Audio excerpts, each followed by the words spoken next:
Fala rapaziada, hoje a gente vai analisar o segundo episódio de Digital Circus, uma série que está sendo lançada no YouTube, pelo menos até a data de publicação desse vídeo aqui, né? E o que eu mais gosto das séries que são lançadas no YouTube é que elas são completamente inesperadas, você não sabe o que vai acontecer em cada episódio, não é como aquelas séries padrões em que os episódios são cíclicos, e o ponto alto de Digital Circus, pra mim, é justamente a sua quebra de expectativa, tanto que muitos ficaram decepcionados com esse episódio por ele não cumprir suas expectativas, mas pra mim, esse episódio foi 1000 vezes melhor do que o episódio piloto. Agora, sem mais enrolação, vamos lá. O episódio começa com um sonho da Pomni, onde ela revela seu medo de ser esquecida. Talvez porque ela tenha esquecido o rosto das pessoas desde que ela entrou naquilo tudo. E também porque no episódio passado, ela enfrentou o Kaufman, um personagem que enlouqueceu. Mas guarda essa cena na cabeça, porque a gente tem a resposta dela lá no final do episódio. Quando a Pomni acorda, a Agatha chama ela e diz que apesar do que aconteceu no primeiro episódio, não precisa se preocupar porque ela entendeu o que aconteceu. E naquele episódio, caso você não se lembre, a Pomni fugiu do Kaufman possuído e deixou sua amiga pra trás. Mas ela realmente não tinha muito o que fazer naquela situação a não ser fugir. Depois disso, o Caim fala que o desafio do dia é recuperar o caminhão que foi roubado com calda pra panqueca do Reino Doce e fazer os bandidos enfrentarem a justiça. Ele também diz que está usando uma nova IA nessa missão, que vai deixar as coisas mais imersivas, e realmente bota imersivo nisso aqui. Então, toda a nossa existência aqui é só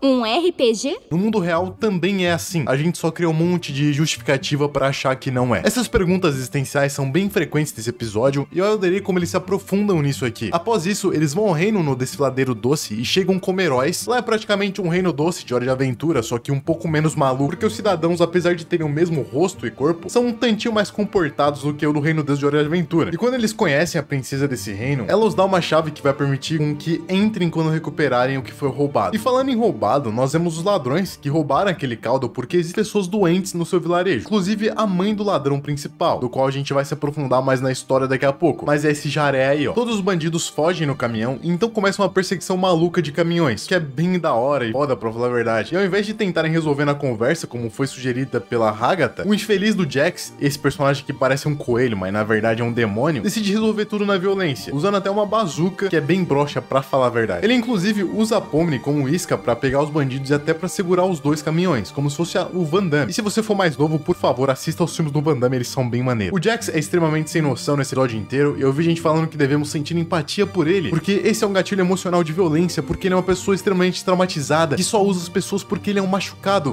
Os meus mais sinceros, dane-se pra isso. Eu não ligo se ele é machucado ou traumatizado, ou qualquer que seja o gatilho que ele tenha. Eu não me importo. No momento em que ele usou violência física pra machucar outra pessoa, ele perdeu completamente a moral e a chance de que ele tinha de eu sentir pena dele. Ele só tá sendo um arrombado nesse episódio. Agora, eu só quero que ele morra mesmo. É só isso. Aí, ô lacinho, pra cima deles. Eu acho que Você não devia ser toda permissiva e submissa? Vai logo! Simplesmente morra com ele maldito. O cara tá achando que tá jogando GTA, mano. Quando a perseguição chega ao seu clímax, os dois caminhões se trombam porque o Kingo achou uma boa ideia jogar uma âncora pra salvar a Pomni do caminhão do inimigo. O caminhão do nosso grupinho de protagonistas cai dentro de uma vala de chocolate, enquanto dos bandidos bugam uma parede. Que joguinho mais chechelento, hein? Cheio de bug. E quando isso acontece, é simplesmente cinema essa parte aqui, principalmente porque só o bandido principal e a Pomni caem em uma espécie de sala de testes de jogo. Nessa sala de testes, existem vários modelos de personagem em 3D, como uns regs que você baixa na internet pra colocar no seu jogo, ou aqueles que você molda em alguns programas tipo Blender mesmo. Um desses modelos é justamente o do Jaré, e é muito legal ver ele olhando pra ele mesmo e percebendo que a vida dele é uma mentira. A Pomni, como a única player naquele lugar, diz isso aqui. Por que você e nem ninguém do seu grupo tá aqui? Eu não sei ao certo, porque nós não somos, NPCs?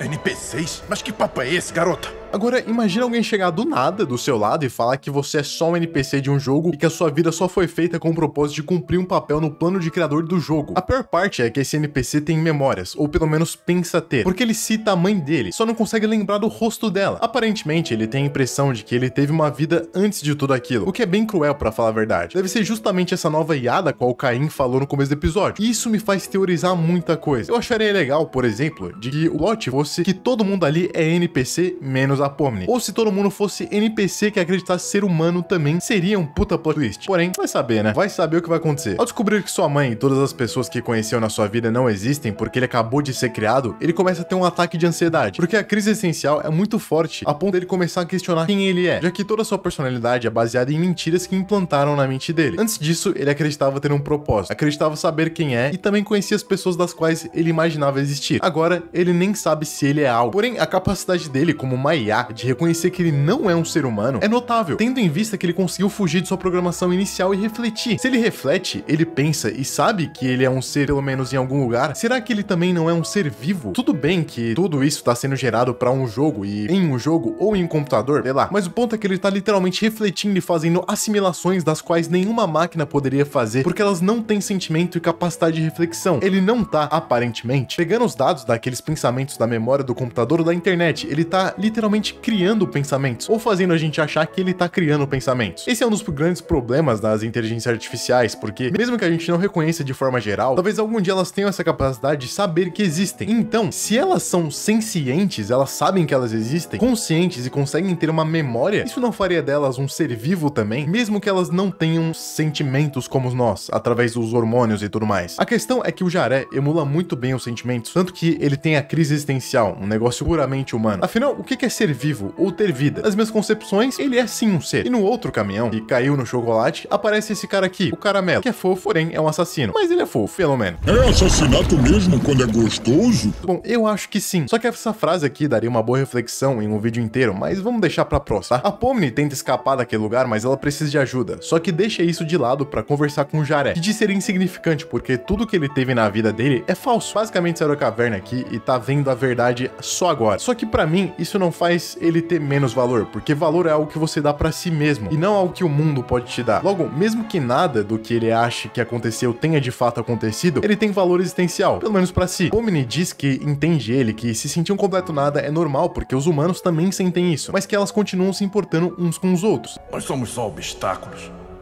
criados para sermos derrotados e esquecidos. A causa final da existência desses NPCs é justamente essa. Eles são obstáculos pro player, ou ajudantes, dependendo. A questão é que eles estão ali porque tem que fazer parte da história pro player, e não porque eles têm a própria história. Esse negócio de NPC me lembrou até aqueles NPC do TikTok que ganham dinheiro imitando um NPC com inteligência artificial limitada, e eu fiz 2 vídeos sobre esse tema comentando sobre sermos todos NPCs ou não. Vai lá dar uma olhada se você quiser se aprofundar nisso mais tarde. A diferença dele para todos os outros que aparecem até agora é que ele tem essa capacidade de reflexão aguçada. Então a Pomni diz que ele não precisa ser só mais um obstáculo e que poderia se juntar ao circo onde ela mora. Nesse momento, ele ganha outro propósito de vida e algo pelo que continuar. Ele até revela o nome dele, que é Gumigo. E eu posso finalmente parar de chamar ele de Jaré, né? Pelo amor de Deus. O ato de buscar a si mesmo e aprender mais sobre a realidade à sua volta é um processo doloroso, porque quanto mais você estuda e observa a realidade, mais você percebe que não há propósito, apenas um lento caminhar a um abismo de desconhecido. E não tem muito o que você possa fazer para evitar essa triste verdade. Ou nem é triste, né? Na verdade, é só uma verdade. Os NPCs, diferente dos humanos, têm um propósito, mesmo que eles não saibam qual é. Já os humanos fazem o seu próprio propósito. E é isso o que a Pomni sugere pra ele. Depois dessa confusão mental, eles entram em um caminhão e finalmente saem do glitch, só que eles acabam caindo em cima da cabeça do monstro Caramelo e matando ele, pelo menos por enquanto. O bom é que agora existem 2 caminhões de caldo de mel, e um pode ser dos bandidos e outro pode ser do Reino Doce. Eles, de certa forma, concluem a missão pela metade, porque eles não dão justiça pros malfeitores, e fora isso, o Jax abre o portão e o monstro Caramelo até invade o Reino Doce. Só de filha da putagem ele faz mesmo. Falando que o cara é um roubado, mano, vocês não acreditam. E na moral, é isso, ele é um roubado. Além de fazer isso de propósito, essa carnificina acontece fora das câmeras, então a gente não vê ele fazendo isso. Ao voltarem pro circo, a coisa mais triste do episódio acontece. Então esse que é o circo, é?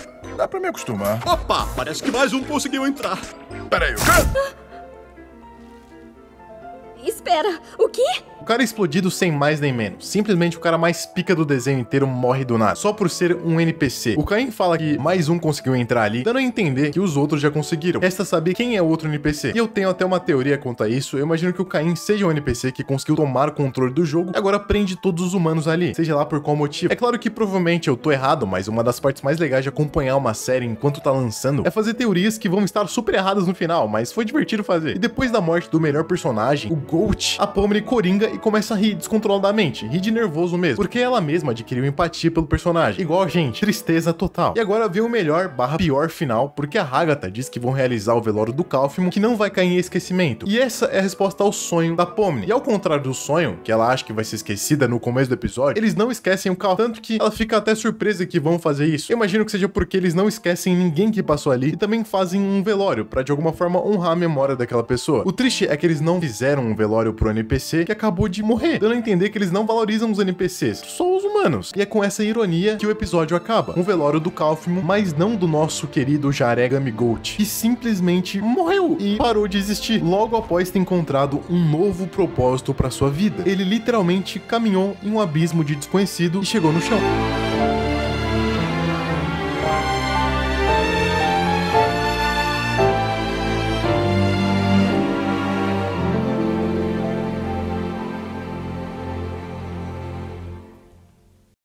Hamlet はある。